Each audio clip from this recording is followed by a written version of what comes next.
This is just a test. I'm trying to see. I'm not getting any voices from anyone. Nobody's talking yet. I think we're all just waiting for everybody to show up. Cool. I won't mute back. All right, that's all right, James. Thanks for joining us tonight. Oh, it's a lovely Monday evening. Or what day is this actually? Thursday? It's 2021, so it doesn't really matter what day it is. Well, I mean, 2020. I used to tell by football, but now football's on, I think, 5 days a week. So it's become challenging.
Damien, is there a video issue?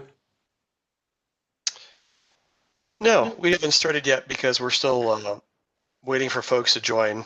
Okay. It was awful quiet. I thought maybe my speakers weren't working. So, okay. No, sorry about that. Hey, no worries. It seems like we're a quiet group tonight. Yeah. But let's see here. I think we might actually have, let's see, 1, 2, 3, 4, 5, 6, 7. I think we have 8. We do have 8, so we could begin if you'd like. Let's get going. Oh, wait a minute. Let's see. Rachel Zockham is also here, but she's having some issues joining. So let's wait a minute then. Yeah.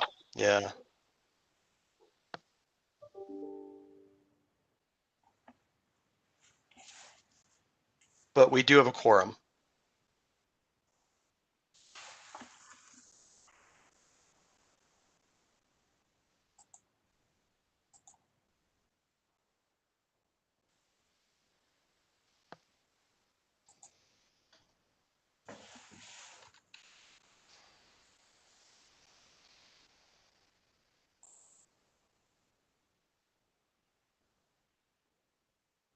Hey, Jeff, for some reason I'm unable to make you a panelist. Are you able to unmute yourself and test your microphone?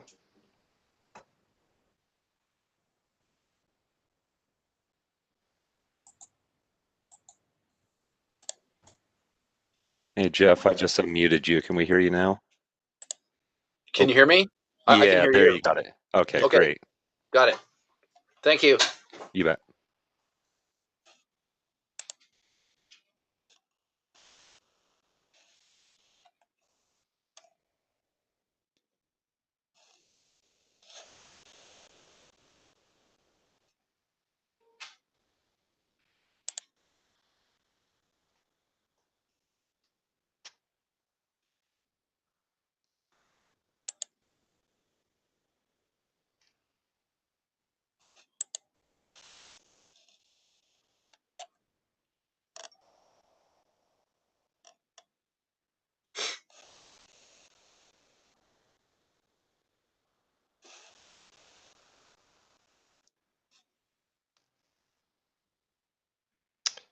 Okay, whoops. Sharon, can you hear me okay? Yes, why don't we get started? Yeah, I was gonna say, we do have Rachel and Jeff on right now, so I think we can go ahead and get started. So if you don't, Okay. if you're okay, I'll start going through the slides and do the orientation regarding Yeah. Webex. All right. Well, good evening, everybody. Welcome to our December 17th meeting of the Southeast Area Plan Advisory Committee. I'm Damian Cernick. I'm a senior planner with the city's Growth Management Division. Oh, next slide, please. So for our meeting tonight, I'll direct your attention to the kind of the lower part of your screen, lower right-hand side. If you open the participants page, you'll see who's on the meeting. You'll also see your chat function, and we'll ask you to use the chat function if you're having any technical issues. It'll help you connect with Will Shelton, who is hosting the meeting for us. He's with the city's IT department. Next slide, please. So for our panelists who will be speaking, our committee members, you'll be muted when first joining. Please mute yourself when you're not speaking so we can keep the background noise to a minimum. And do please state your name when you're speaking so we know who's talking, and that'll help us keep a public record of the meeting.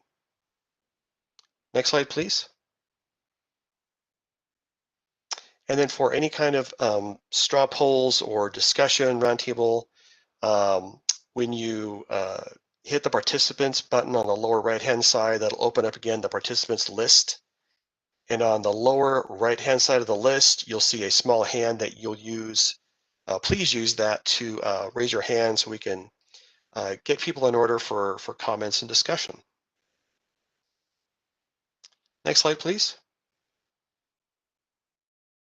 All right, with that, I'm going to turn it over to Sharon Smith, our committee chair. Thanks, Dan. We have for the record who is all participating. I'm just going to read everybody currently on either video or the phone.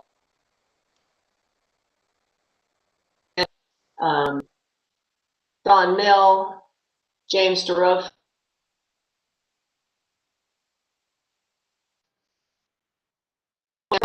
Steve.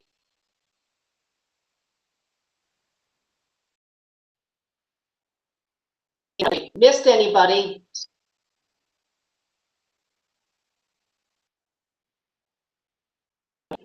So we will go ahead and do our conflict of interest disclosures. Remember, we have to say whether we have a potential conflict of interest and what.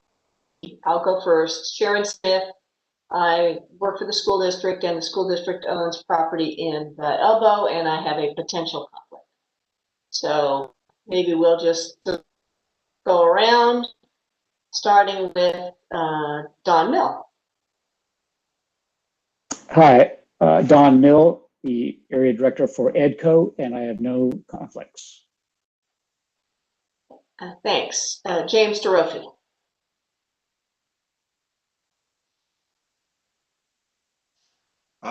James DeRofe, board chair.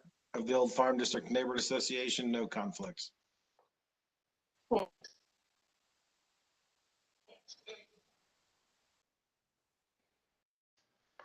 Real quick, sorry to interrupt, Sharon. Seems like you're having some internet connection issues on your end. It may help if you stop your video. That may clean up the connection a little. Okay, I have done so. Is that better? For now, yes. Thank you. Okay. For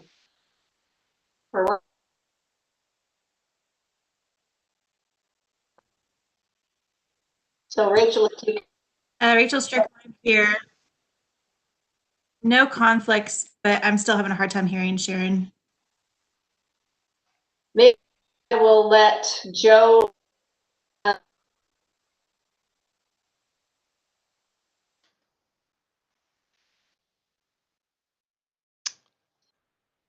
Joe, if you can hear us, you're on mute. There we go. Yeah, let me just dial into back into my list of participants here. We already got Dawn, James, Rachel. Did we get the other Rachel? Rachel Zackham. No, this is Rachel Zackham with Cascades East Transit, and I do not have any conflicts. Okay, thanks, Rachel. Rick Williams. Rick Williams, ODOT, no conflicts. Okay. Sarah Bodo. Hi, this is Sarah Bodo, representing the Bend Park and Recreation District, and the district does own property in the southeast area. Okay. Already got Sharon and Steve Wilson. Hi, Steve Wilson. I am a property owner in the southeast area. Okay. Ken Atwell. Land Use Chair for Southeast Bend Neighborhood Association. Okay.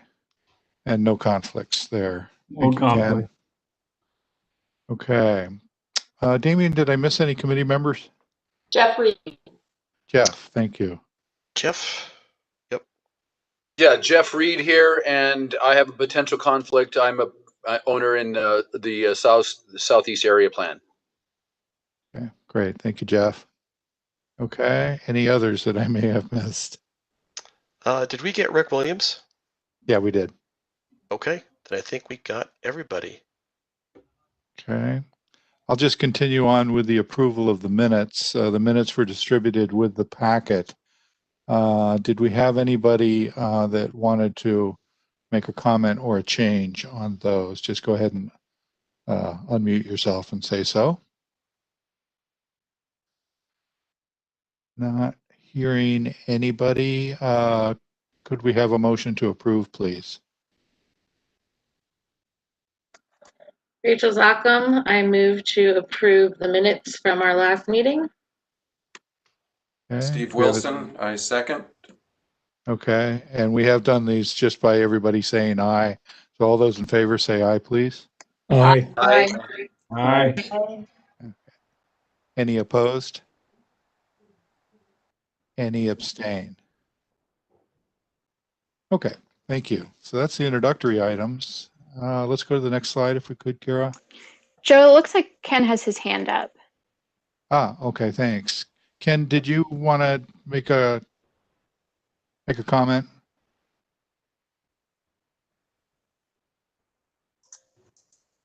Maybe just the hand was up. I think I was just fighting him on the mute. Ken, you can go Yeah. ahead and unmute yourself if you like, if it'll let you. No. There you go. Okay, all right, thank you. And we will use round robin for comments for later too, so we get everybody. Okay, so let's move on to the next slide. Anybody, any public comments in the queue, either Will or Jenny? So Joe, this is Damien. Pardon me for interrupting. I do want to mention with the comments that I sent out earlier this afternoon, I wanted to clarify or make a correction that the letter is from Rebecca Brown, submitted by her husband, Kristen Brown. And James DeRofi did want to make some comments during this time period, so we can do those now or after we have any other public comments. Mm-hmm. Let's go to James, and then we'll circle back to any public we might have. Go ahead, James. Okay, once again, I'm James DeRofi, the board chair of the Old Farm District Neighborhood Association. I got asked by my Neighborhood Leadership Alliance representative to make sure, or not to make sure, but then just to tell everyone in the Southeast Area Plan Advisory Committee that after you get annexed into the city, there will be a possibility or a chance for you to join one of the neighborhood associations. Currently, there are 13. The borders and boundaries are currently up for discussion. Essentially, what the neighborhood associations do is we act as a two-way form of communication for landowners and developers to talk with each other and the city. So if somebody goes to develop something, we also get land use notifications for whatever's going on. And most of the time, the city has a neighborhood association member or 2 or 3 or 4 on some public committees. So since you're currently all inside the UGB, but outside city limits, you are not a part of a neighborhood association. That is all I have to say. If anyone has any questions, they can either ask me outside of this or whatever Damien determines is appropriate. That's all. Thank you, James. Appreciate it. Yeah, I'm not seeing any raised hands right now. But James will be here for the whole meeting, I think. Jenny or Will, were there any other public comments that you've seen? I don't see any other comments right now. Okay, thank you. I don't see anything on my end. All right, thank you very much. Okay, let's move to the next slide if we could. And we've all seen the process diagram, and obviously this is our last meeting of SEAPAC. But I did want to just underline the two dates that are at the bottom. The Planning Commission work session is scheduled for January 11th. And then their public hearing is scheduled for January 25th to adopt the Southeast Area Plan, or excuse me, to recommend to council adoption. And we'll say a little bit more about that later in the meeting, but the public hearings are for committee members are an opportunity to speak if you want as an individual, and but we do intend to have committee representation there, and we'll talk a little bit more about that. Okay, I think the more targeted thing to talk about now is let's go up a couple of slides to tonight's meeting. One more if we could. So our agenda tonight, the objective is to approve the funding plan. That's a recommendation to the Planning Commission and City Council. For those of you that looked at the document again, you noted that really on pages 1 and 2, I believe, it is a series of funding recommendations and funding strategies and then recommendations to the City Council. Those are really the most tangible item that you are forwarding, but the entire report is part of the recommendation and the rest of it is background material. And the third bullet here about any revisions or to the assumptions or content, you have your opportunity tonight if you'd like to state something that ought to be forwarded as a comment or a change to the document. So I wanted to note that. We have created a summary version of the funding plan that is part of the SEAP summary report. And so for any finalization of the funding plan document itself, your recommendation will include the direction to staff to tune up the summary version of the document. So that's where we're headed. That's our mission tonight.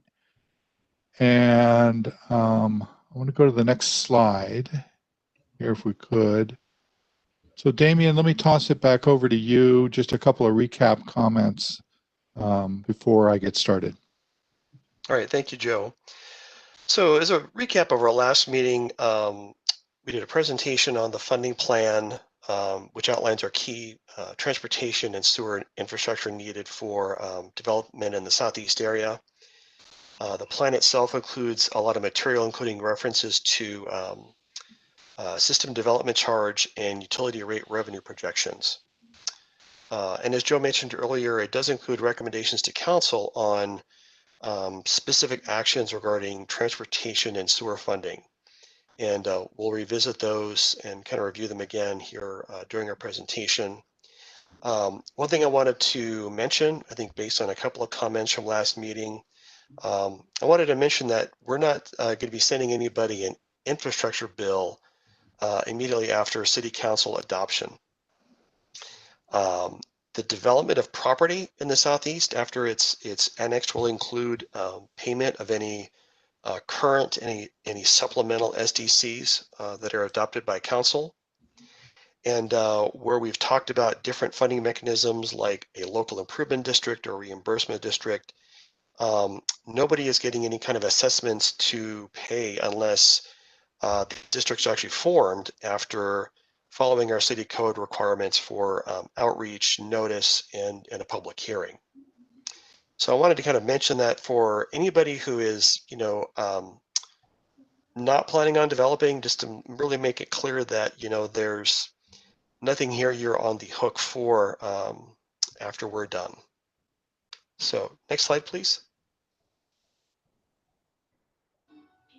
Okay, Right, Joe? I'll pick Thank up you. from here. We thought it would be useful to go through the slides one more time. I'll do just the executive summary version of this, but just as another grounding and repeat of the key points from the funding plan.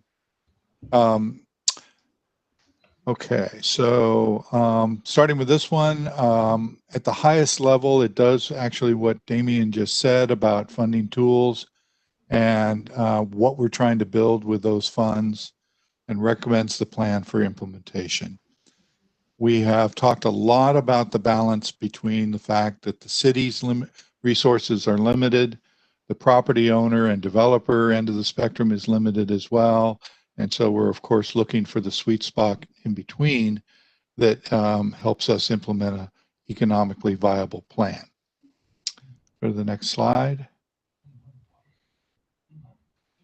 We've talked about the challenges and opportunities a lot. I won't repeat them here, other than to underline that this process has helped surface these parameters, these drivers for funding infrastructure in the Southeast area. That is extremely valuable in trying to make decisions about what dollars to spend where. So kudos to everybody for helping build this list and really give us a deep understanding of the challenges and opportunities for implementing the Southeast area. Go to the next one. The funding plan is defined as a flexible action plan.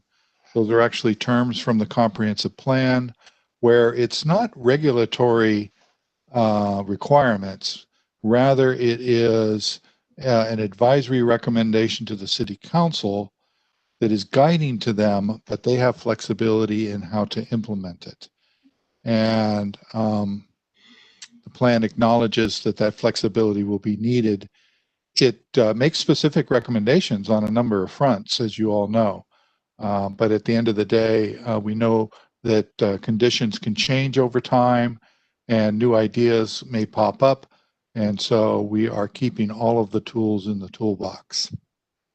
Let's go to the next one. So over on the left-hand part of the slide are the strategies, which is at the heart of the recommendation, to use a variety of tools to proactively coordinate the cost sharing between Southeast area and other developments. That's been underway for quite some time during this process. And then identify the area-wide funding tools, such as supplemental SDCs, that we think are required. Go to the next slide, please. The recommendations, we've broken them into several slides here. The first of which is kind of the most basic, is for the City Council to adopt this plan as part of the Southeast Area body of work. And what that does is it provides the City Council the starting point for their subsequent decisions. Next slide. One of the specifics is for transportation for the city to evaluate and finalize a new supplemental transportation SDC. And the three projects that would comprise that we've analyzed are the 27th and Diamondback roundabout, the internal roundabout, and 50% level, roughly, improvement of the 27th and Knott urban upgrades. Next slide. The plan lays out recommendations for solving the East Sewer solutions. And East Sewer, as you know, is the most complex of the infrastructure systems to put together. And so the idea is to do the following, do the bullets that are listed on the left, to evaluate East Sewer as a city-led project, to evaluate inclusion in the city's capital improvement program, to identify ways in which if the city does upfront investments, it can be reimbursed over time, and then review allow for interim sewer solutions on a case-by-case basis, so we don't hold anybody up that can connect already. And of course, that's relative to the east. The west areas are basically gravity served. So all of these references to evaluating things will have a public process associated with them. There is an update of the citywide sewer master plan that will kick off after July of 2021. In the interim, there is preliminary work that can be done for East Sewer System, but the big decisions about how much city investment, how it would be paid back, how much private sector contribution, those would be all made in the context of the sewer master plan update. Next slide, please. And just a few more points on the right about what we mean. I don't think I need to go through these. I've already kind of touched on them. Let's go to the next slide. Okay, so the systems themselves, just some map reminders. The transportation supplemental SDC, the candidate projects that we have forwarded include the two roundabouts that have the circles on the map, and then half of the 27th and Knott urban upgrade. And if you put those together, we estimate it's about $12.7 million in investment. And you saw in the calculator work within the funding plan how we have estimated what those costs would be at a per dwelling unit, per apartment, per employment area type of estimate. Let's go one more slide, just a little bit more about the rationale. Okay, let me back up. I'm sorry. Go back one if you could, Kira. Sorry.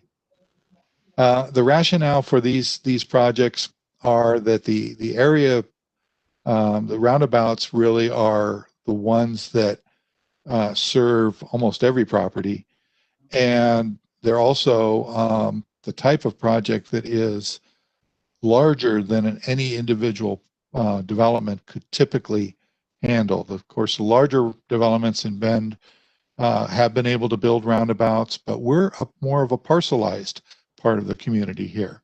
And so there could be a incremental small project, relatively small project, kind of future for the implementation of the SEAP area.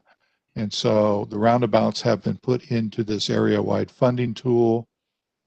The 27th and Knott work is reflective of policy and practice of the city to date. So if you look at implementation that has been done over in the west side areas and other developing areas of the city, a 50% contribution through SDCs for these arterial improvements have precedent. And so staff has utilized that as a policy basis for inclusion in this TSDC. Go to the next slide if we could. So sewer, what are we funding with sewer? The color highlights are the gravity lines, and in the case of the purple, a force main that would have to be developed, and the pump station that would be included in the east system. And so those costs are also 13.7 million at a planning level cost estimate. There are other improvements that make the whole system work.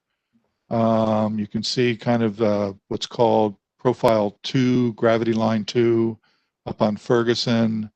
That serves some of the septic to sewer work that is in existing neighborhoods, already in the capital improvement programming for the city. So the larger colored lines here are the ones that we have attributed to SEAP. And this will, of course, will be more further defined and custom estimates refined and engineering done as we move forward. Next slide.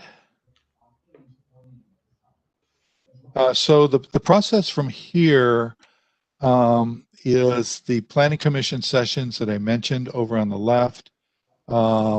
City Council then would pick up in February or early March, probably public hearing and first reading at those times. And of course, to adopt the ordinance, they need to do a second reading. So we're forecasting March 2021 as the completion of that process. And that's, of course, all subject to open and close of hearings and how long deliberations take at the council level.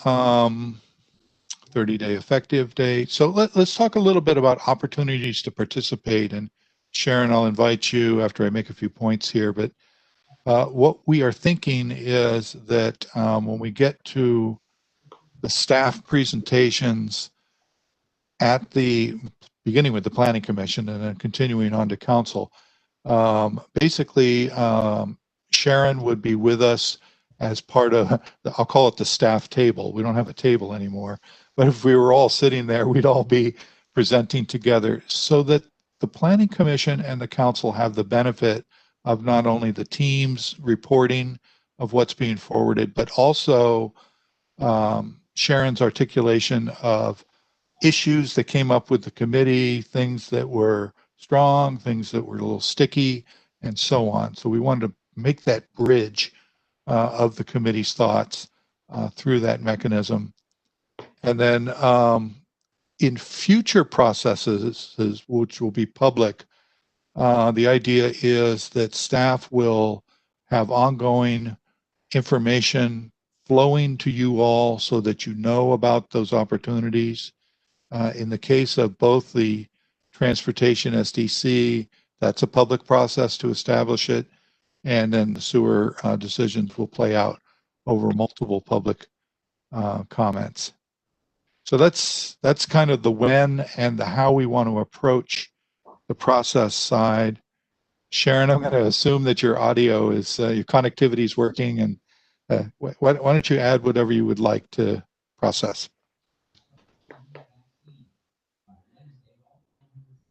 Oh. Okay, you can hear, but we can't hear you. Yeah, okay. Can you hear me? Can you hear me now? We got you now. I just unmuted you. Okay. Super. Thanks. Thanks, I phoned in, so I have my video, but I'm on the phone. So great. Thanks. Sorry about the connectivity. It's the first time I've had serious problems, but you know, 2020. What can you do?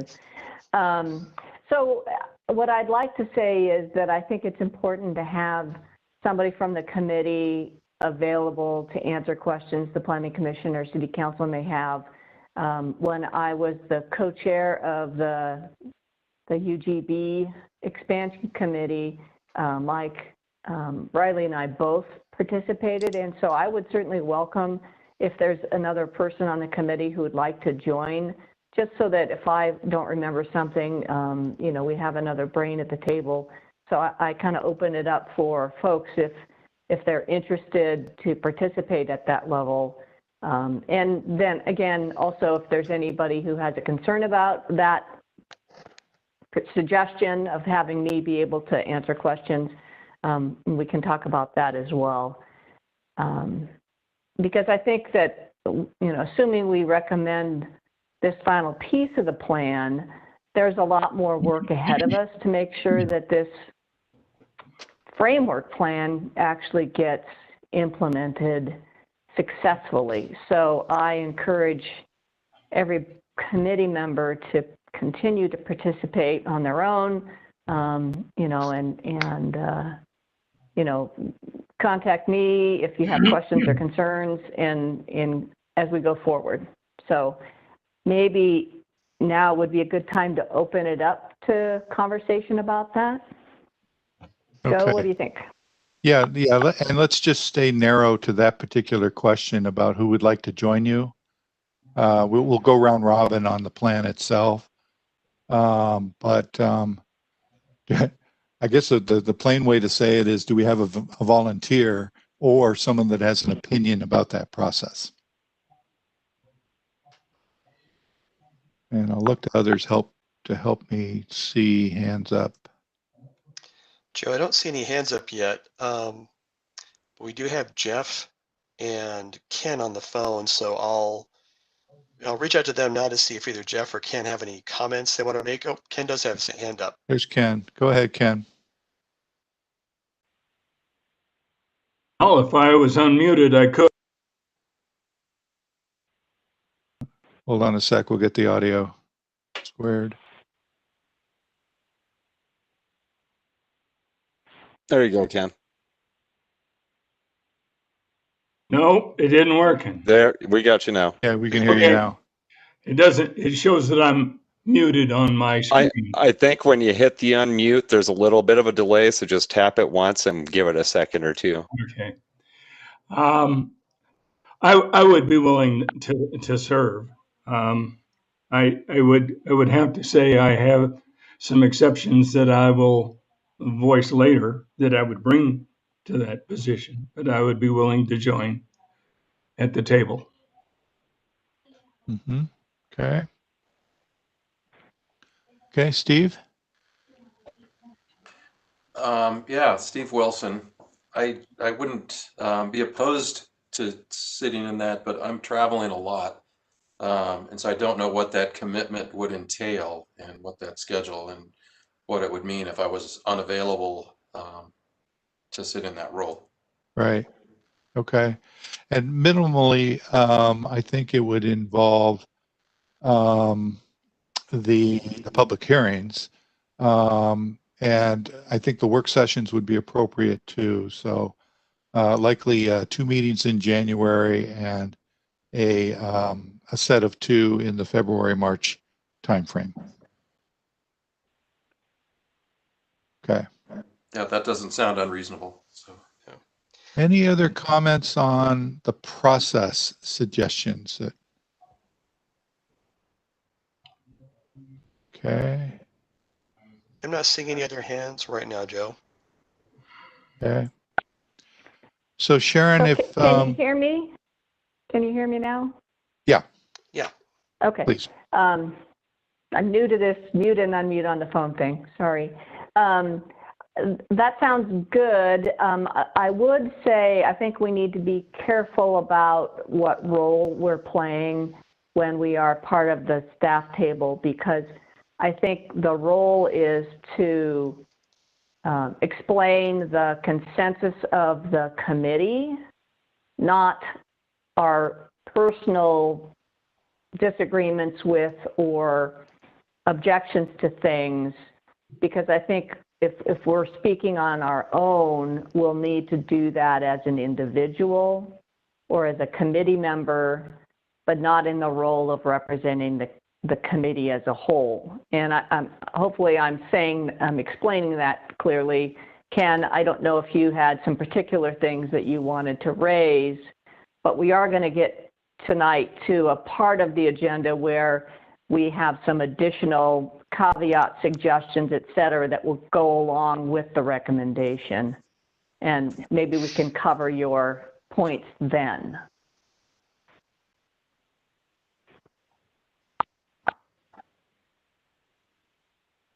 Well, I think we're going to need to kind of just give verbal cues to when we're unmuting and so on for Ken. Okay. Yeah, Ken, you're still unmuted. Okay. I understand your position, Sharon. Okay. Okay. Yeah, because I have some personal feelings that I would want to express, maybe as, you know, as an individual or as an individual committee member, but I want us to all be able to speak, you know, as a consensus from the committee. So I will swing it back to Joe and then mute myself. Okay. We have sort of two volunteers at this point. Maybe we'll come back. Let's come back to this discussion after we do roundtable, and we can kind of close out then as to what committee members will be joining you. Okay. So I think the next slide is just our visual to do as we go round robin. So let's go around the table, so to speak. And I'm just going to go down the same roll call, roll call order that we went before. Everybody will have an opportunity to speak. We're heading towards what's at the bottom of this slide about the draft motion. And what we'll do is what we've done in the middle comments here where it says potential Cpac comments based on Cpac 11 is we captured kind of at a high level two themes, two specific things that had come up in our discussions at the last meeting. And these actually rolled out over several discussions. And if there are specifics as we go around the table that people want to add to this list, then what we're intending this list to be is comments from Cpac that would accompany the funding plan. So we've got the funding plan as a whole, and we've got some individual committee things that would be added to this list. So as each person speaks, let's do this. Do you have a comment or question you want to make on the plan? And then I'll try and be clear about, is something intended to be added to the list? And we don't need to have a list of 20 things unless you want to.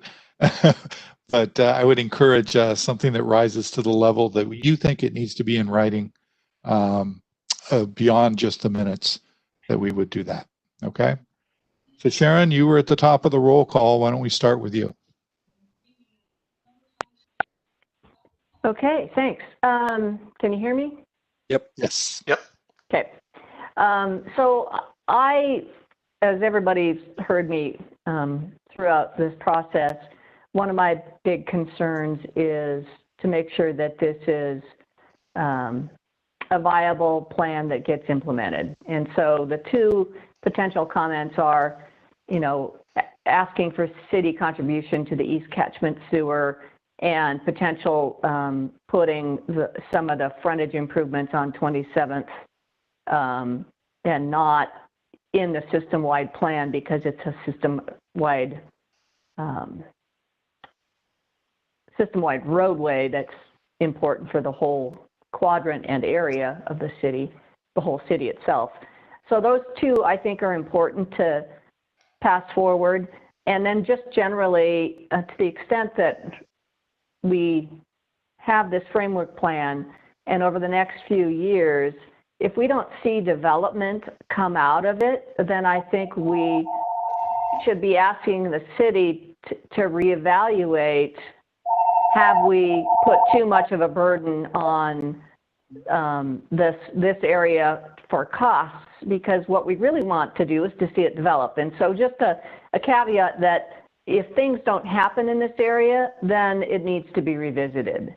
I think the funding plan, as far as it goes, is good, but there's a lot more work ahead of us as a community. And I'm generally in support of the plan with those caveats. Back to you, Joe. Okay. And I'm going to take the last one that says general observation, not something that we put in writing moving forward. Let's go next to Don. Hi, this is Don Mill, and I do not have any additional comments or additions. Okay. Can I just check in with you, Don? Are you supportive with the funding plan? Yes, I am. Okay. All right. Thank you. All right. James.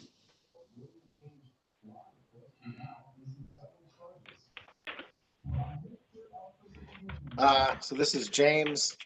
I am supportive of the Cpac funding plan and sewer plan.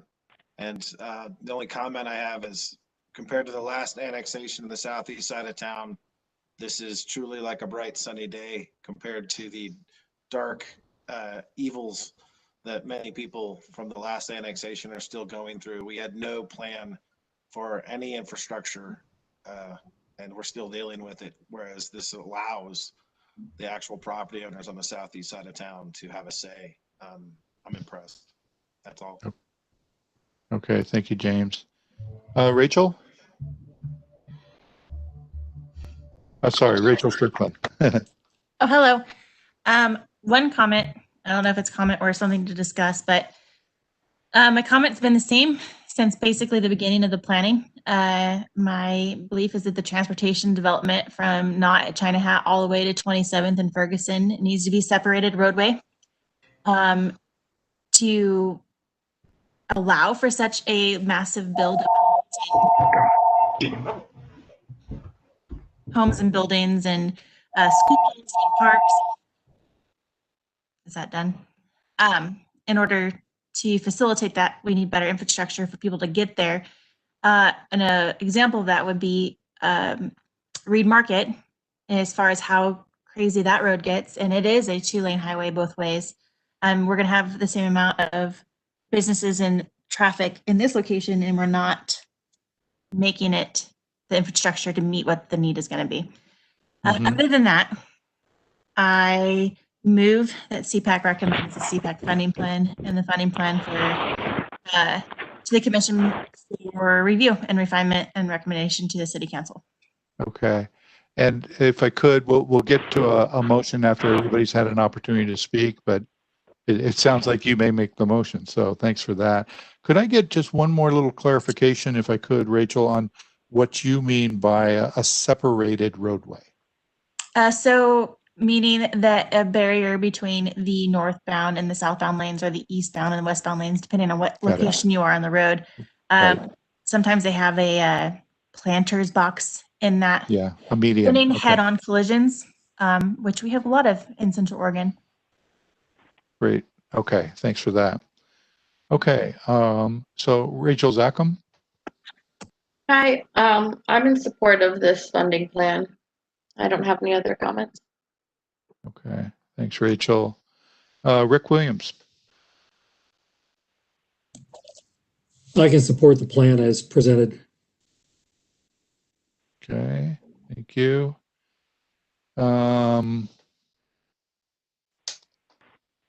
read my own writing here. Let me go back to the list.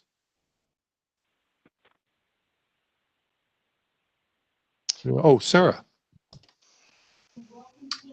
Hi, this is Sarah. So I agree with that second comment that 27th and Knott is really a road that benefits the entire community, and I would look to funding solutions that would be citywide funding solutions.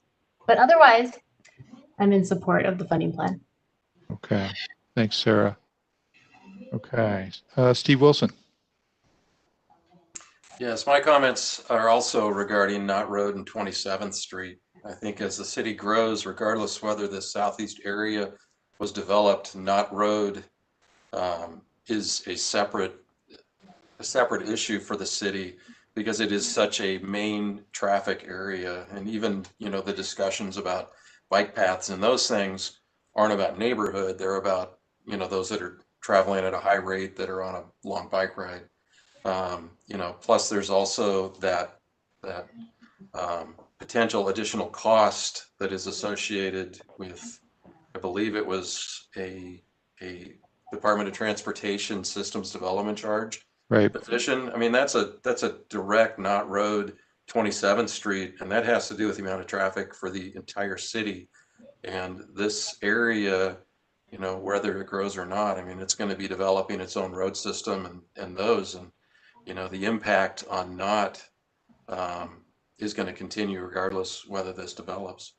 The other point that I will make is that, I'm in the housing business, and, we're talking about adding these supplemental SDCs and additional costs to the tune of essentially $20,000 at this point per home. We're already one of the most expensive housing markets anywhere.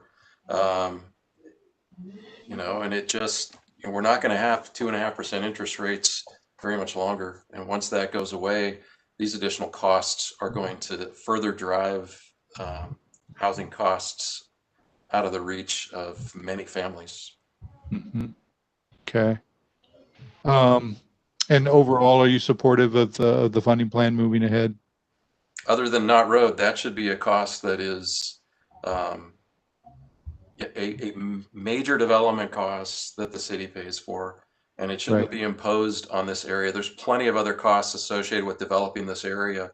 And regardless whether the city precedent for the west side,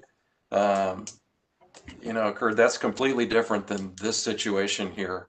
That development, there wasn't that much traffic. You didn't have, bypasses and transportation that's trying to route around town that's utilizing those other roads, but Knott Road is. And so this should not be a part of,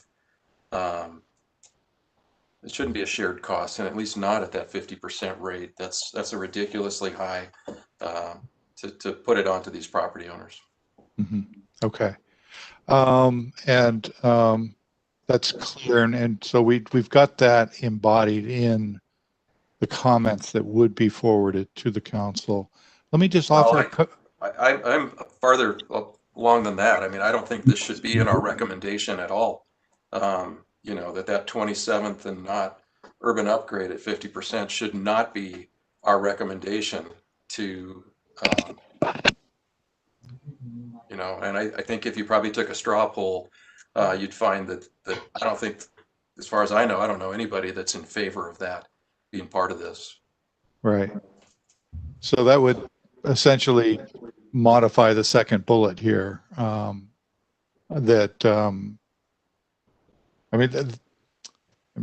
We may be getting into semantics, but that is what is intended. I'll put it that way, by the city funding for frontage improvements to 27th and Knott.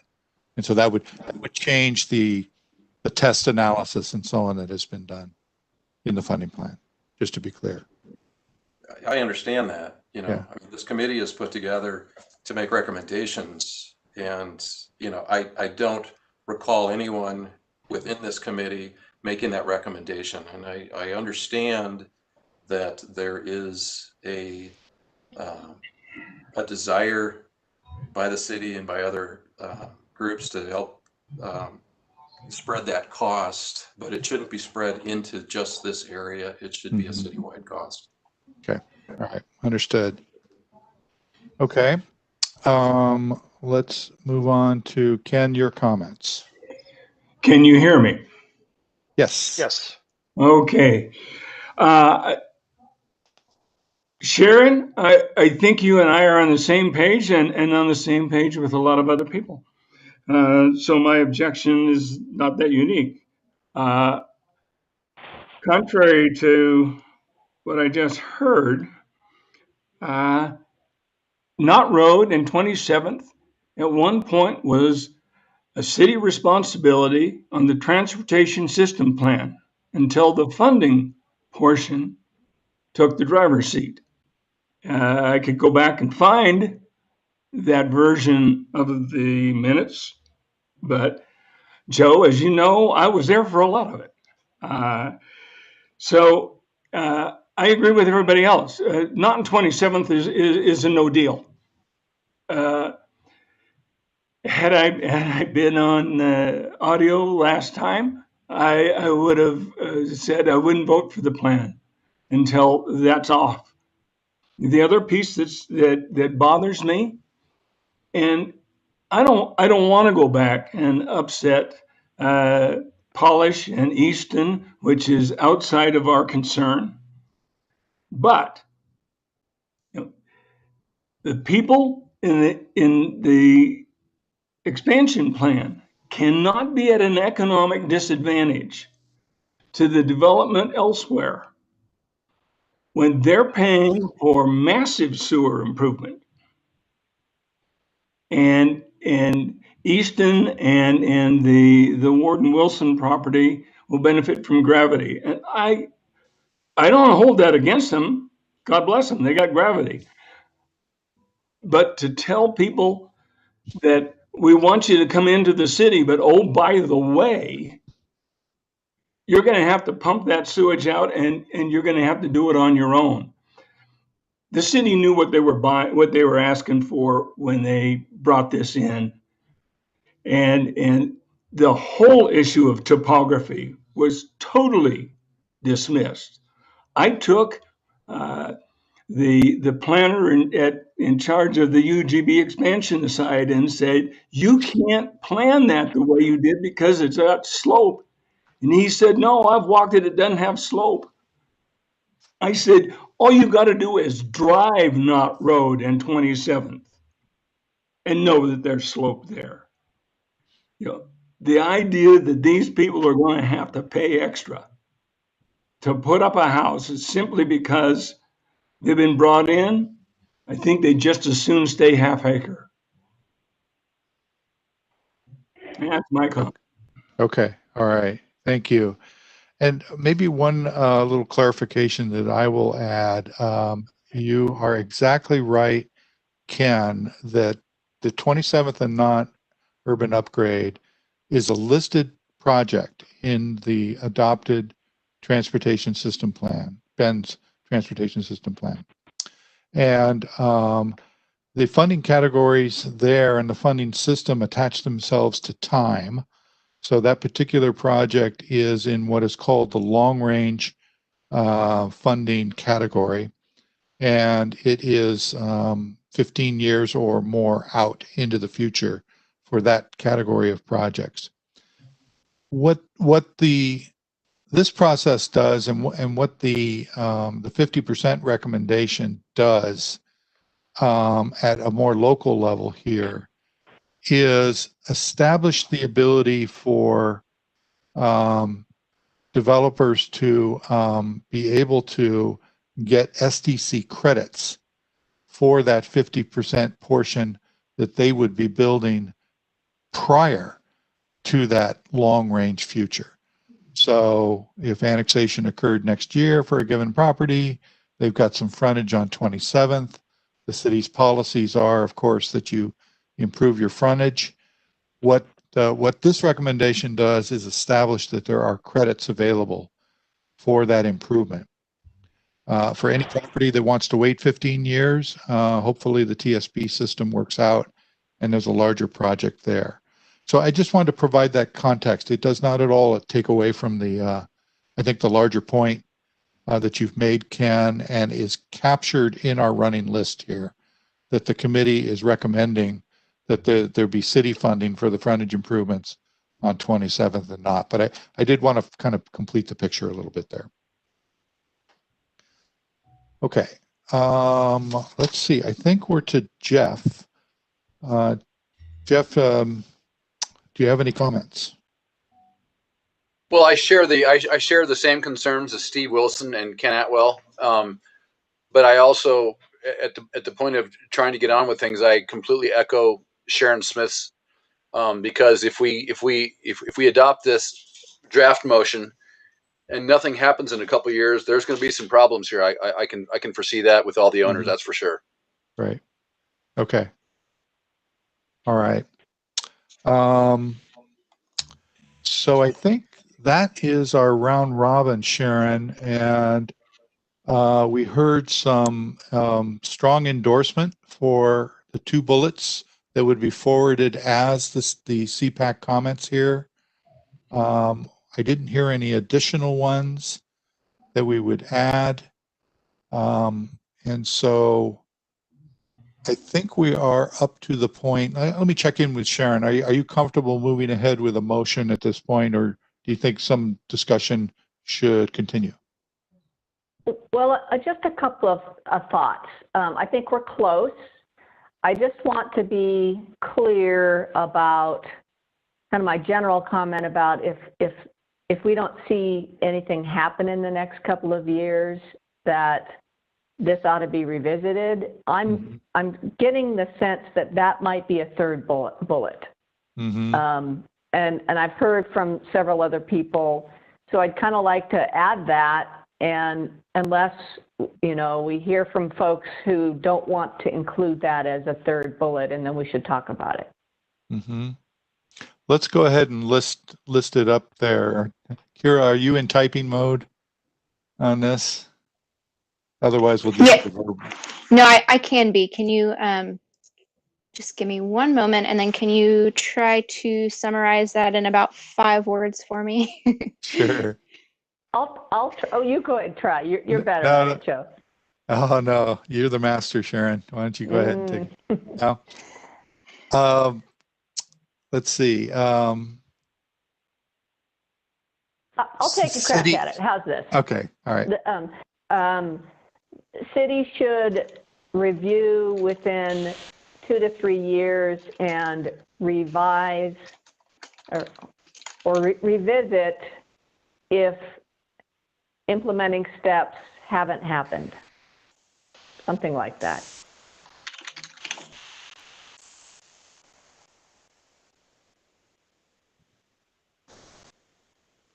And give us a moment to get caught up with notes here.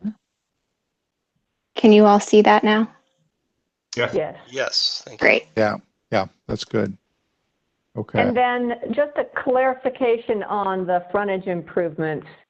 And I think it probably, we might want to make it a stronger statement, because I would like to have it be strong enough that Ken is comfortable supporting the plan. And so maybe something like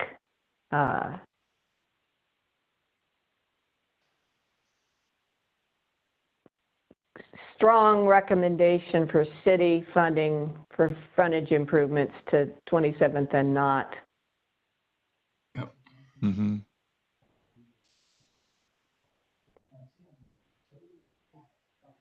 And Okay. I don't know if that's even strong enough, but I'm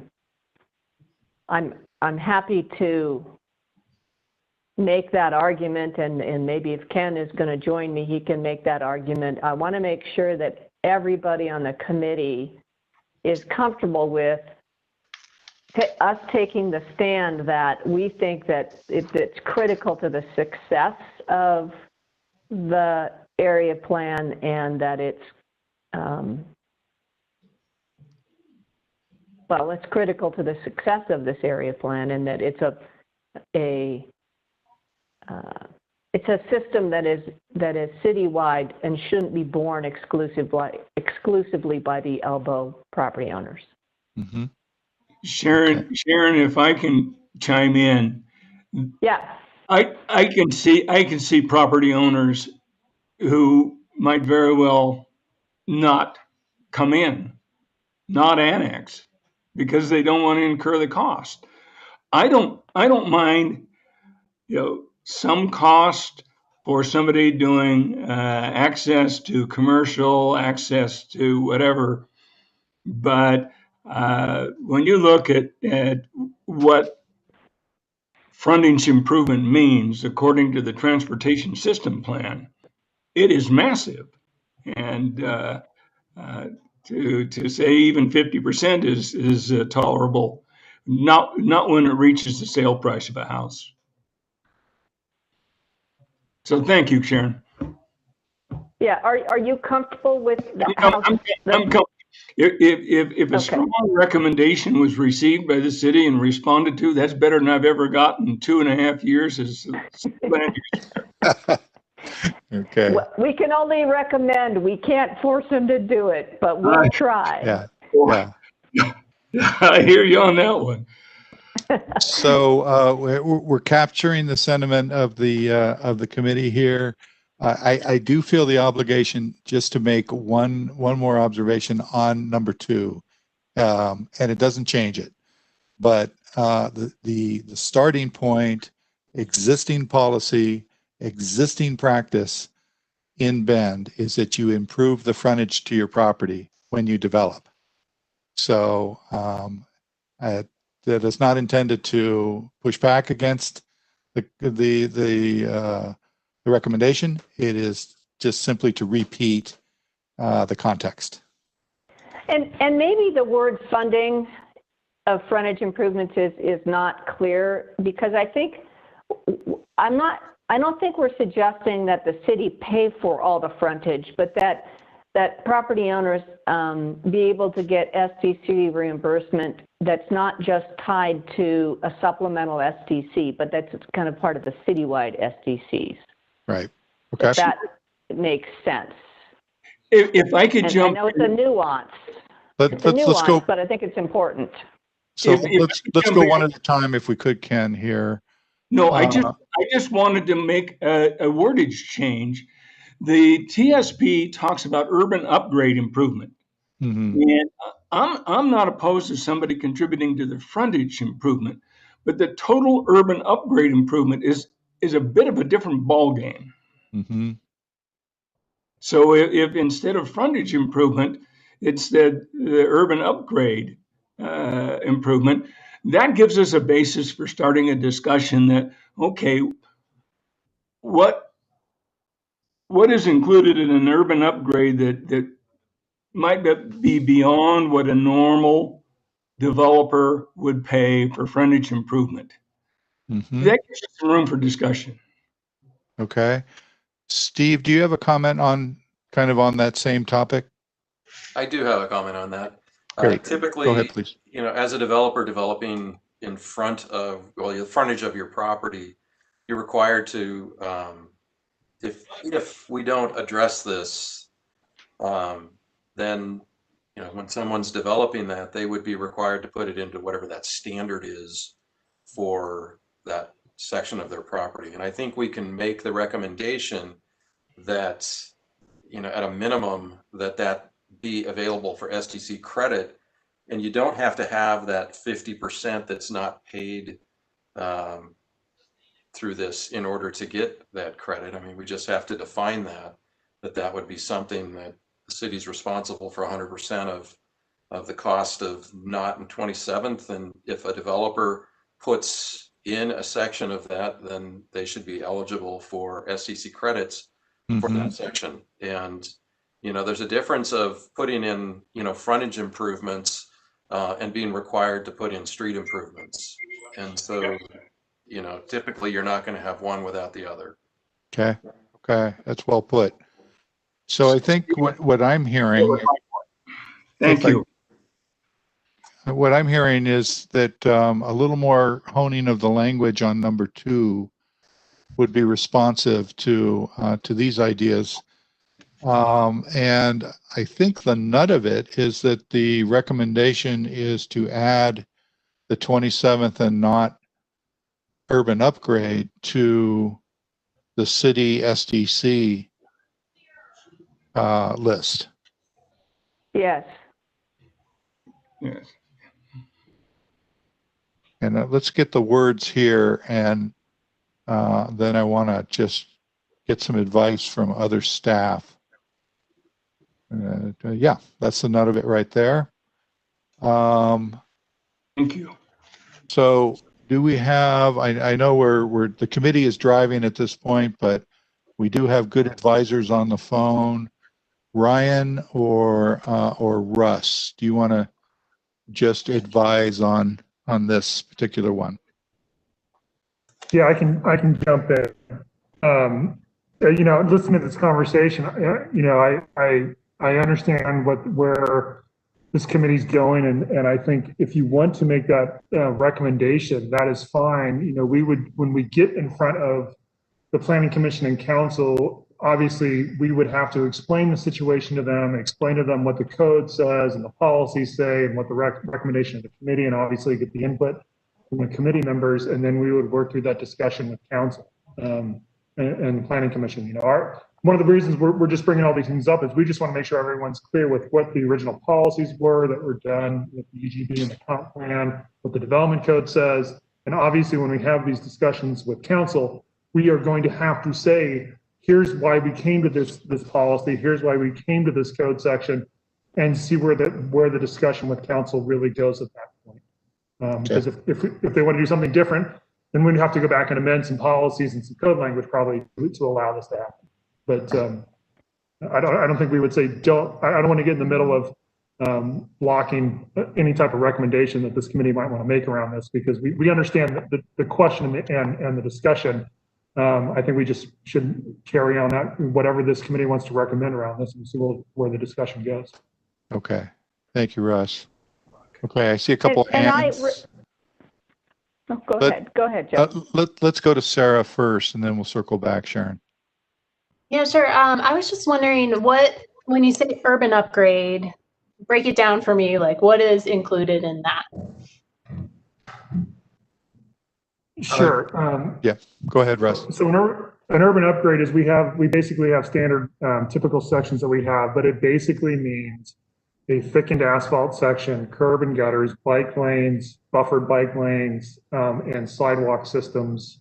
What you would think of as a standard urban amenity. And I can give you a background of why we have that, because when the city originally did a big annexation, I think, and Brian knows the exact date, and so does Jamie, back in the 90s, we brought in a lot of substandard roads, old county roads that were not at an urban level standard, in which basically turned into a major reinvestment required by the city over time. In fact, some of that is still being done with the work that just got passed in this latest transportation bond. And so there were policy decisions made at the time when we annexed new areas in. We want to make sure that we have these roads up to a certain level of standards that can support all of the kind of multimodal expectations of an urban environment, as well as making sure that we have a robust road section that can withstand and be within our guidelines of maintenance requirements for that facility. Thanks. Mm-hmm. All right. Looks like we're getting close. Oh, Sharon, I think you had a comment you wanted to follow up with. No, I just was going to acknowledge that I recognize that this recommendation puts staff in a little bit of an awkward position, and I recognize it's different than what direction you have been given by City Council, but I think it's something that this group wants to raise, and that we understand that, staff is going to explain why it's not consistent with policy, or what implications it may have. But I think it's important for us to be able to have the discussion with City Council, because they're the ones who decide. Yep. Okay. Ken, I think your raised hand is probably just a leftover from before, right? All right. Okay. Joe, Jeff Reed here. Sorry, I still don't know how to raise my hand. I've never figured that out. Yeah, no worries. Go ahead. But on line item 3, city should review 2 to 3 years, revisit if implementing steps have not occurred. I'm not sure. Does that mean if development has not occurred? Because that's the goal here, is to get that going. Yeah. Yeah. I think that it's going to take a couple of years to get through the SDC update and the sewer update. But you're right, the ultimate goal is development. But if we aren't making any progress on those things, we aren't going to get development. So maybe we just add a provision that says, if implementing steps have not occurred and development is not moving forward. Yeah, I'm bad with words. if we look into the future a couple of years, I think the council decision making on transportation funding, we've recommended an SDC, and progress on the approach on sewer, we should have a pretty good indication of where we're going on both of those. On the development front, we may not have bricks and mortar at that point, but you'll be able to tell what's happening from the pre-app activity, from the property transfers, on and on and on. So I think the language that is used here of moving forward, that's the context I would give to it, is if those things are happening, it's moving forward. Agree. Yeah, and Joe, if I could just add in, I think one of the things that'll make a difference is, if in 2 years we have resolved whatever the issue, whatever resolution we come to regarding 27th and Knott, and we have identified and started moving on sewer, I think that would give should give a lot of people enough information to say, okay, I can now move forward with my project because I know, whether I have the opportunity for SDC credits for Knott, and or whether or not I've got sewer coming and I've got a schedule for what that looks like. Joe, if I may. Yes, please. When you look at the bullet point here, it's revisit if implementing steps have not occurred, and so we have to think of those implementing steps. For a number of years, the city has been talking about and trying to program an update to the system development charge methodology, for one. That project is likely at least a year, if not more. It's a project that would have pretty serious cost implications. And so that's one of those implementing steps, is to update that methodology in order to create a supplemental, for example. Ryan had mentioned prior that there's also discussion of updating, it's in his CIP, to actually update the project list for the next sewer master plan, which is our public facility plan for sewer.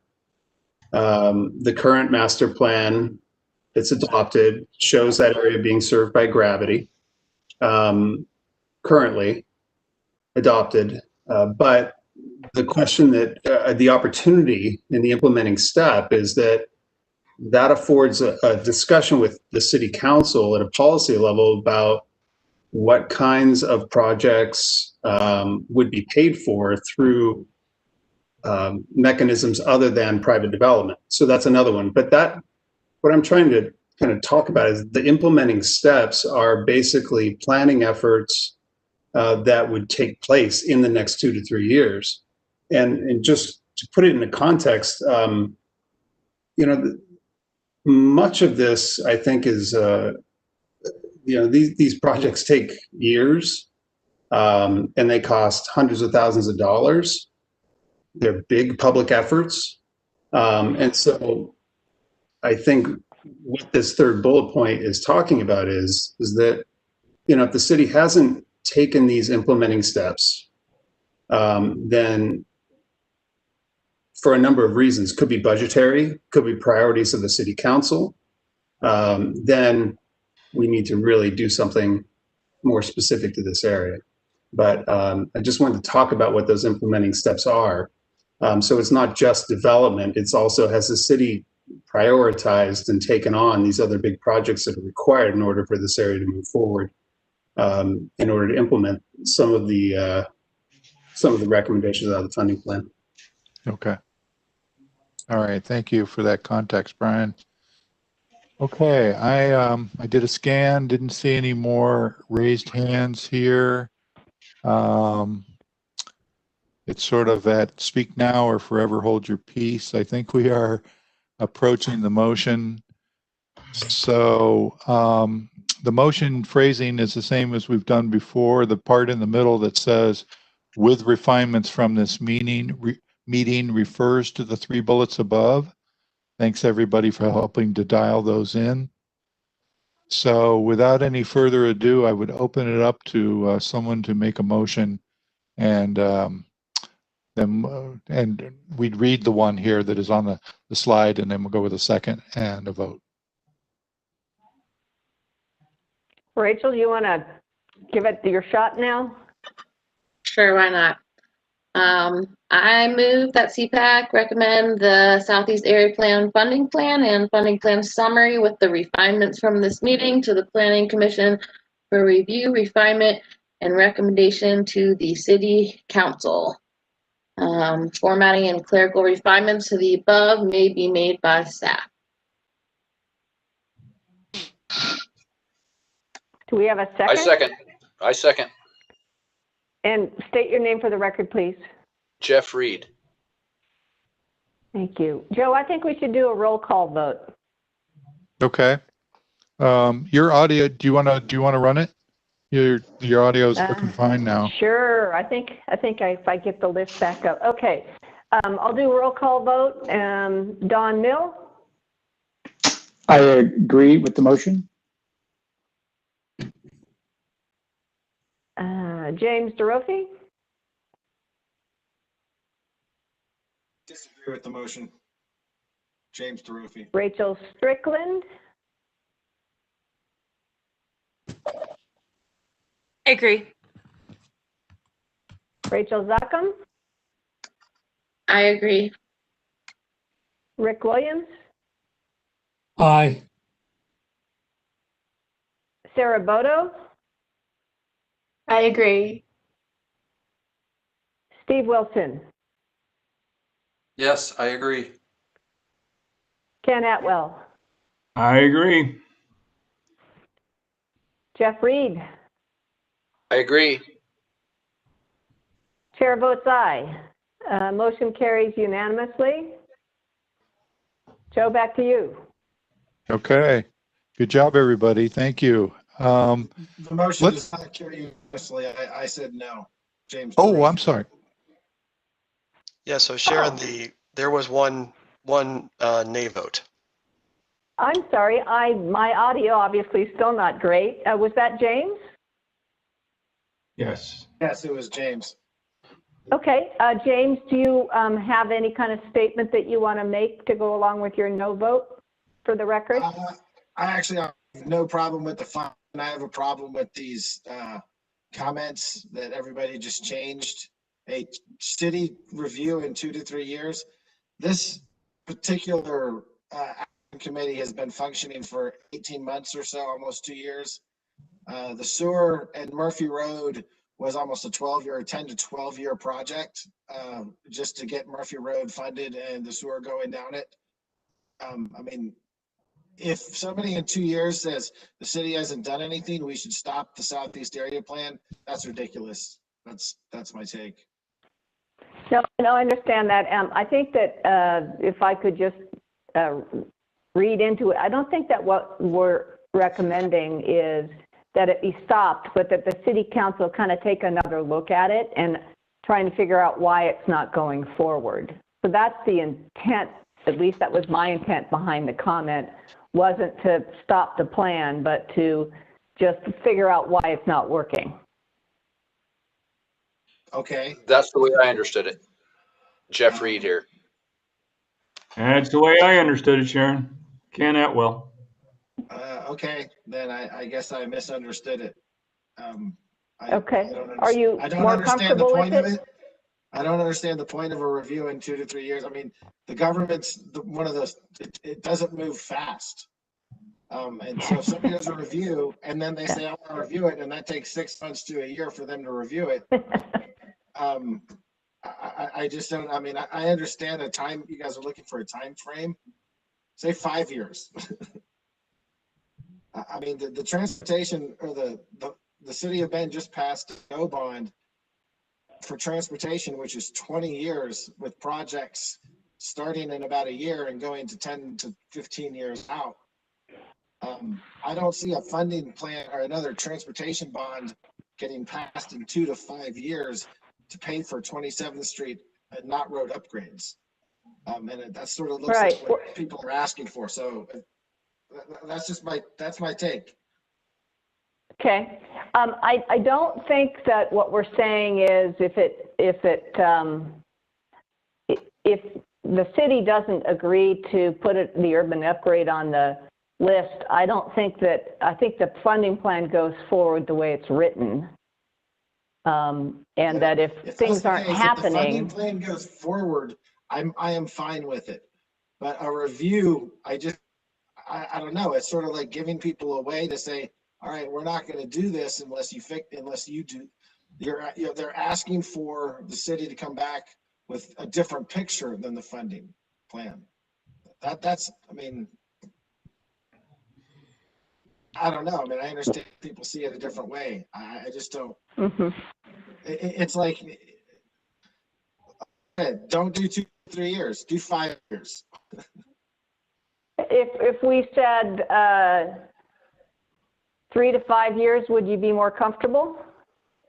Yes. I'd like to hear from the rest of the group if people are more comfortable, if people are okay with that. I'm not excited about them waiting 5 years to decide they got it wrong. That's Ken Atwell. Yeah. Yeah, I'm also, I'm mindful of the fact that it does take a while to get this stuff going. But I would like to be able to say we had, that everybody was on board if we could get there, and we may not be able to get there. Steve has his hand up, Sharon. Steve? Yeah. I guess that this does leave open the possibility that a review would mean a reversal of whatever had been decided. Maybe, I'm not sure if that's the right wording then. And maybe it's not, I'm thinking out loud. Maybe it's not a comment, but maybe just a discussion with the city at the meeting is the committee wants this to go forward, and if nothing's happening in the next 2 to 3 years to get things going, and we don't see development within 5 years, then we haven't done our job, and then it's not working. So maybe the review should be to revisit the implementation steps rather than to review the decision that's been recommended. Sharon? Yeah. I'm wondering if, may I make an effort at trying to help here? Sure. I mean, that's what I'm trying to get to consensus. So however we get there. So, James, I appreciate both the frustration at the period of time it takes for the city to accomplish things. In a sense, I think trying to accommodate that frustrating timeline. But I think let's talk about timing for a second here. Is that one of the first legislative actions that the city council will be considering will be this area plan. So you'll have a brand new city council that will be seated. And pretty soon after they're seated, they're going to see this plan and they're going to see these recommendations. And this new city council is also in the process of setting its goals. And what that means is that they are looking at a wide variety of subjects across all of the city's systems and all the things that the city does. And they are trying to figure out how to create goals and then how to establish a budget to accomplish those goals. So that's what a lot of city staff are involved in with the city council in the next, say, 4 months. So what that third bullet is saying is, this is really important, city council. We would like for you to do the things that we're recommending need to be done to get this area going sooner rather than later. So James, while I appreciate your understanding of city timelines, I think this 2 to 3 years is the next biennium and the next fiscal biennium, the next 2 years. So what this group would be saying is, we would like you to figure out how to do these implementing measures and fund those measures in the next couple years here in the budget that you're looking at and we'll be constructing. So by moving the timeline back, you are probably not serving the intent of the funding plan. What I'm kind of getting at. Okay, Brian, then let's do this. And so on the same day that this goes to the Planning Commission to be discussed, January 11th, is the same day City Council is having their initial goal setting session of people presenting to them.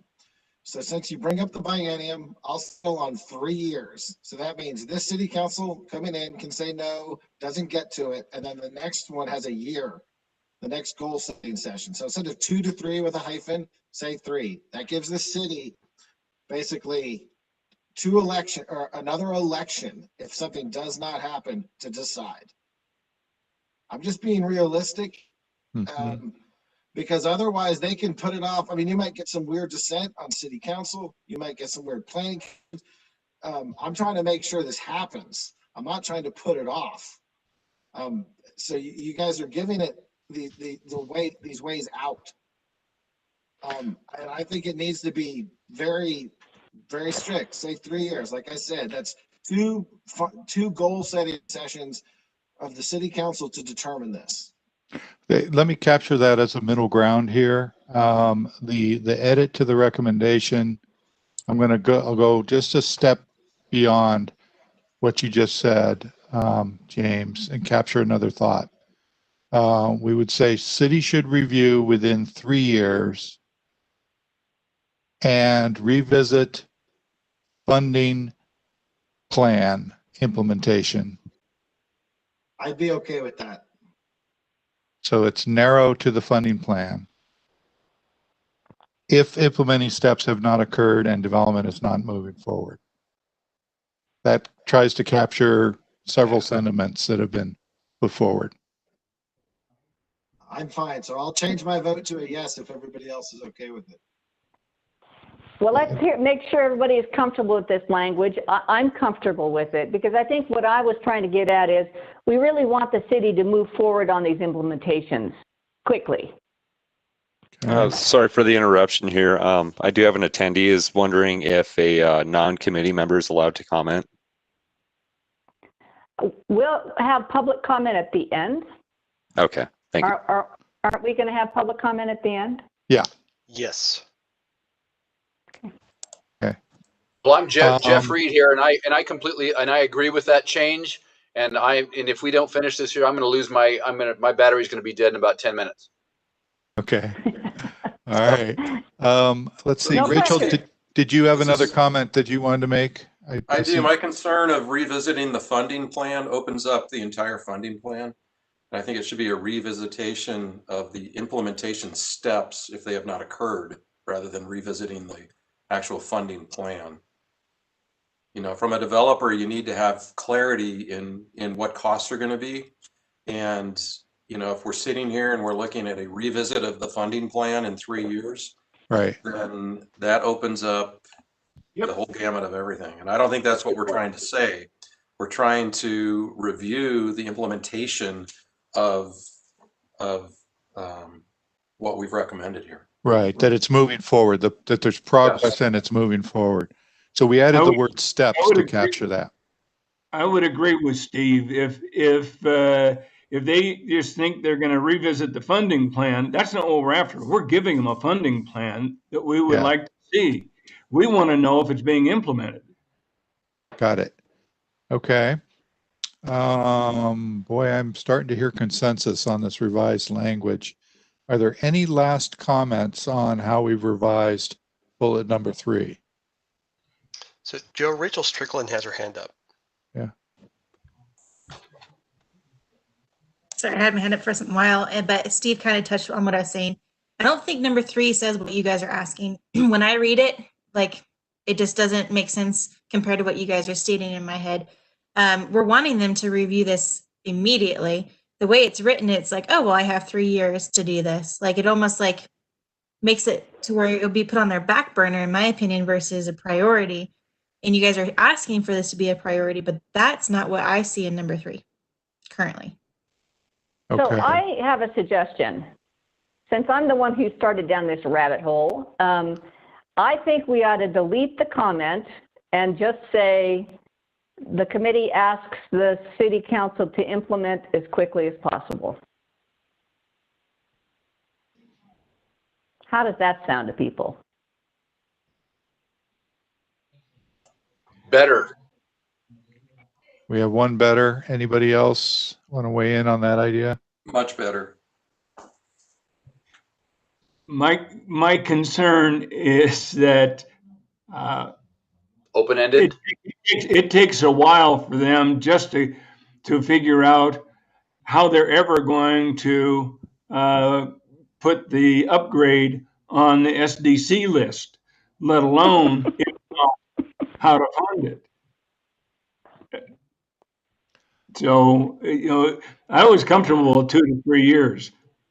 I know how long it takes the city to get something done. I just, what I'm trying to get at is that we really want to see this happen. And if it doesn't happen, then we've kind of all wasted our time. And I guess we can only push the city as far as they're willing to go. But what I don't want to do is have a comment that is subject to a lot of different interpretation and people aren't comfortable with. So I'm kind of to the point where let's strike it and we'll just say we all want this to work and let's get it done.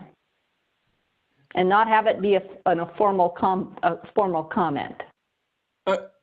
Again, the idea with the city is clear and objective standards. If you don't give them a timeline by which they have to get it done, it doesn't rise to the top. Exactly. Well, then I'm back to the committee asks the city to begin the implementation steps as soon as possible. If you want to change the sentence, then add 3 years at the end. We want them to implement it as soon as possible. If nothing happens within 3 years, it must be reviewed. And who is speaking?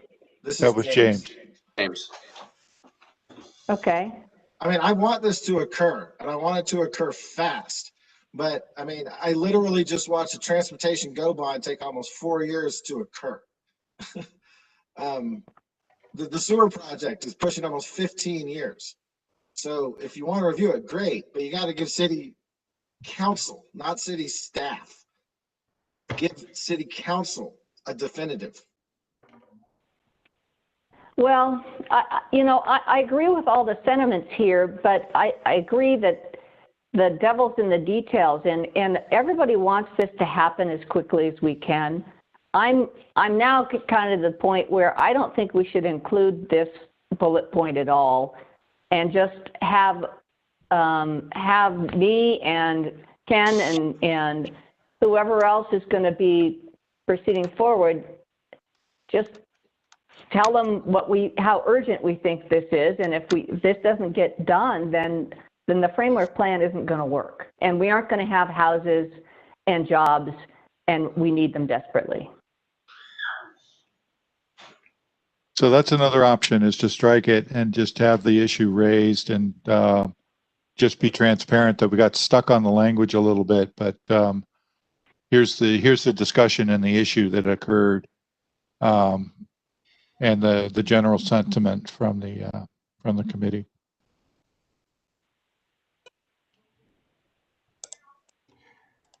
Jeff Reed here. Do we want to just stick with since we already voted once before on the 2 to 3 years, should we stick with the 3 years and revisit the implementation steps and strike the funding plan?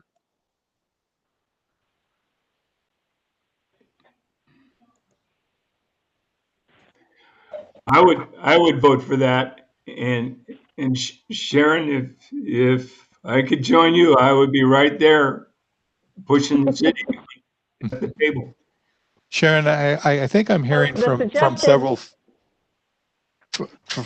folks that if we can find a wording here on the third bullet that several folks have spoken that they'd like to. Okay, do you want to repeat what your suggestion is? What I just heard is that the tweak to this language would be to take out the words funding plan from how it's written right now. So it would say revisit implementation steps if they have not occurred and development is not moving forward.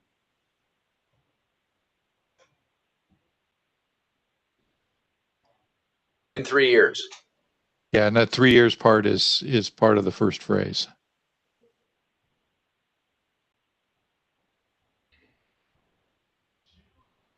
Do I see that Steve has his hand up? Oh, yeah. I think that if we're just going to have a review of implementation steps, we can make that the 2-year, and just let them know that you know, we want this thing implemented.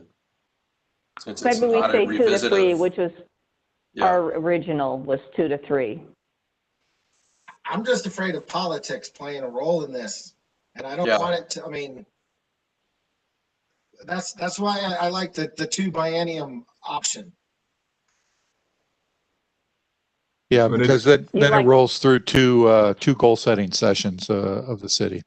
I understand that, and I also know what's going on at this current goal setting session. And I also know that if it doesn't make the goal setting session in January, February, then it could be weird. And I don't know what's going to happen in the next 2 months of this is 2020. This is bizarre stuff is going on. Yeah. I apologize. Like I said, I'm all for this. Be definitive. Don't say 2 to 3 years. If you want to say 2 years, fine. That'll mean this city council coming in January has to decide on it. Are you more comfortable with 3 years or 2 years? I will do either. I think this committee should say 3 years because the city of Bend moves slow. But if it'll take me to say 2 years to get consensus and force the city council to look at it, then I am fine with that.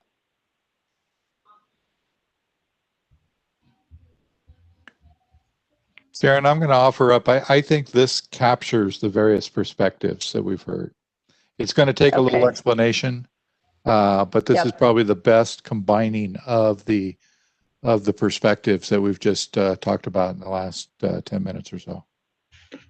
Okay, so unless I hear an objection, speak up now.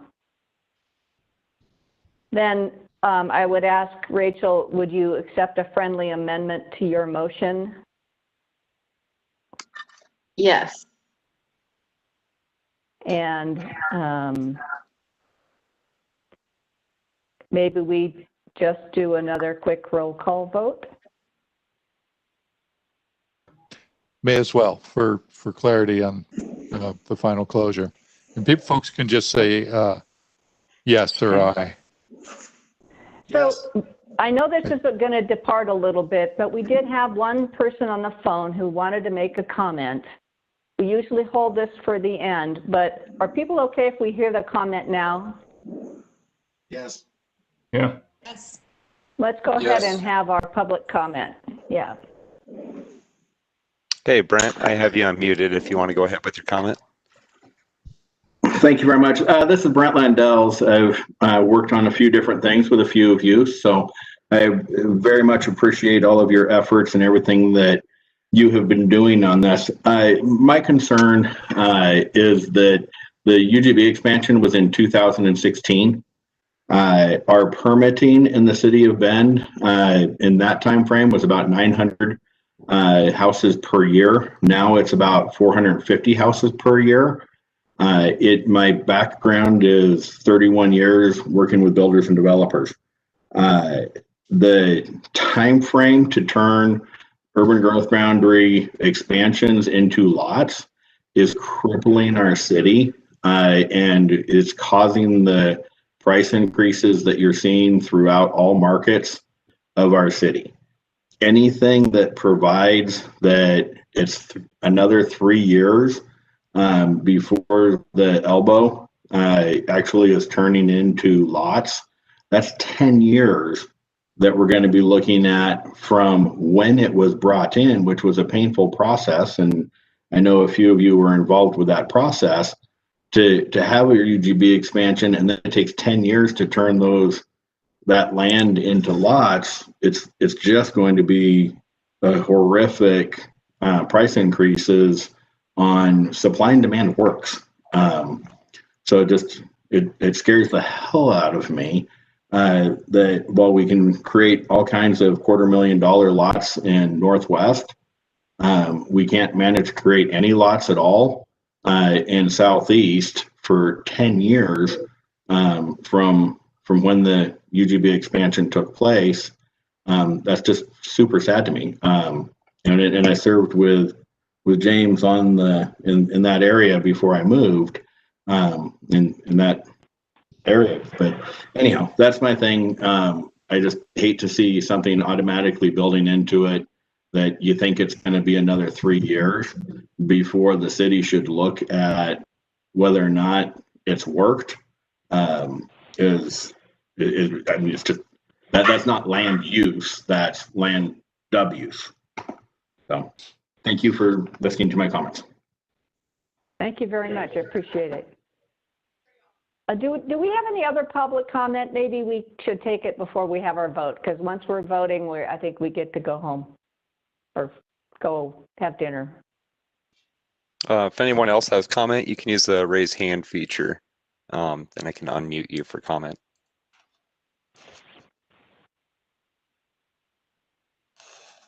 I'm not seeing any right now. Okay, I'm going to do another roll call. Oh, Rachel Strickland just rose her hand, I think. I'm just going to touch bases on what I mentioned before. I don't understand why we just don't say what we mean. I mean, something as simple as our consensus as this committee is that this project should be a priority and recommended starting immediately. And if not, justification of why it's not within 3 years. I just don't say no. I don't understand why we're not just saying what we want specifically.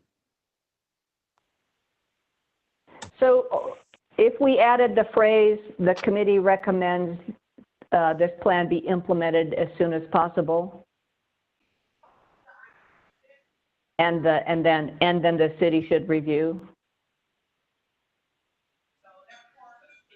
Use the word immediately. Could we just say it should be a goal priority and get it in front of them right now? A priority and implemented immediately. Well, I would use the word goal since they're goal setting. Yeah, exactly.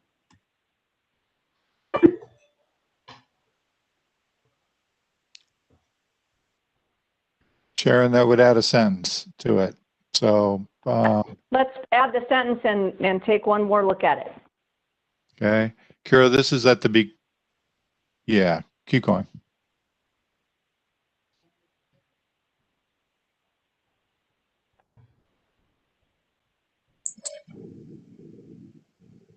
Joe, I just wanted to mention, it looks like Al Eastwood had a public comment for the public comment section.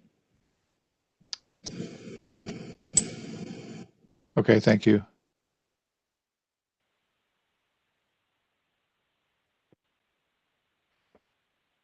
That's probably clearer. That. It's probably clearer writing to have 2 bullets. Yeah, thank you, Kara. Yeah.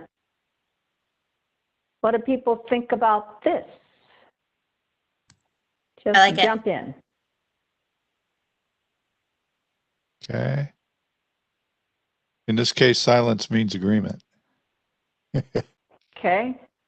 And let's hear from Mr. Eastwood, and then we'll do our vote.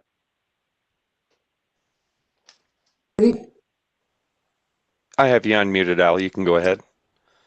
Okay, thank you. My name is Al Eastwood. I'm a private citizen. I do have an affiliation with one of the owners, actually two of the owners, with property in the Southeast. I've attended 12 meetings, meeting number 12 tonight, and I want to compliment the work and the effort that's gone on throughout this 2+ year period. I do have a comment on what we've been dealing with for the last 45 minutes. And I believe that it ought to be a very precise, concise recommendation of the council, something along this line that says, we recommend that the council commit to a quarterly review of the implementation of the plan recommended by the Southeast Advisory Group. I think anything beyond 3 to 6 months, it's just going to go on the shelf and you're not going to get the attention that you deserve. That's my comment. I think it ought to be on a quarter. I think it ought to be on a quarterly agenda.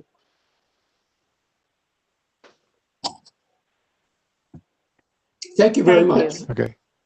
Thank you. While I would love that, I'm just going to make my personal comment. I know that the city has a lot on their plate, and I just don't think that we're going to rise to that level. I think this is a good, strong recommendation, and it'll be up to all of us to continue to advocate for this plan going forward. So I would like to ask Rachel if she would take another friendly amendment to the motion. Yeah, I would take another amendment to my motion. Okay, so are you comfortable with the bullets as they are now? Yes, I like having the one in there that has implementing as soon as possible. Okay. All right, I'm going to do a roll call vote.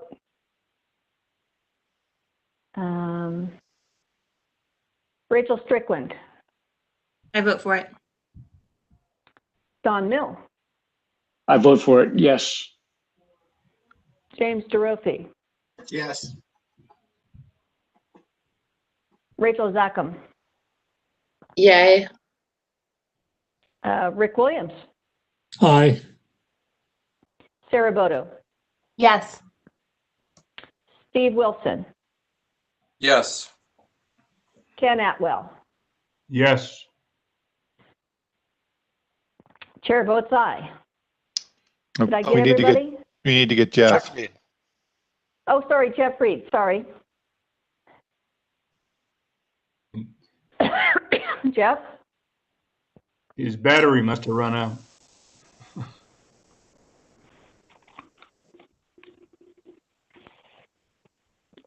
Yeah, it looks like he's totally dropped out of the meeting. Okay, well, chair We'll votes note that aye. he had to leave. Yep. Excuse me. So it's unanimous, and I think, Joe, I'll turn it back to you for wrap up. Okay. One process wrap up. I do want to have closure to